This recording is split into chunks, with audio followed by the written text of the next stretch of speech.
মন্দিরের নির্মাণ নিয়ে যে হামলাগুলি হচ্ছে, বিশেষ করে রামের মূর্তিতে যেভাবে জুতাপেটা করা হয়েছে এবং এই কাজে যারা বাধা দিচ্ছে একটি মৌলবাদী গোষ্ঠী, আমরা তাদের অতি সত্বর দ্রুত বিচারের দাবি জানাচ্ছি।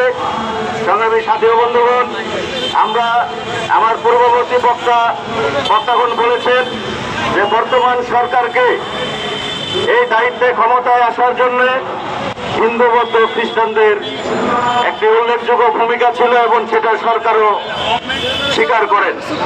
সংগ্রামী সাথী ও বন্ধুগণ, আজকের এই সমাবেশ থেকে আমরা বলতে চাই, যার যার ধর্ম, যার যার ধর্মের রীতি অনুসারে তারা মূর্তি বানাবে, সেটা অন্য ধর্মের কোনো তাদের কথা থাকতে পারে না। সুতরাং সেখানে যেন রাম মূর্তি বানানোর যে কাজ বন্ধ রয়েছে সেটা যেন অতি সত্বর সেখানে অনুমোদন দেওয়া হয় সরকারের পক্ষ থেকে। আমরা দুঃখের সাথে লক্ষ্য করছি একটি সাম্প্রদায়িক গোষ্ঠী শুধু বাংলাদেশে নয়, ভারতে, পাকিস্তানে মাথা চারা দিয়ে উঠেছে।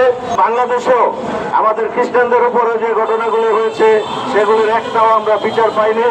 আমরা দ্রুত বিচার আইনে সেই ঘটনাগুলি বিচার করবেন।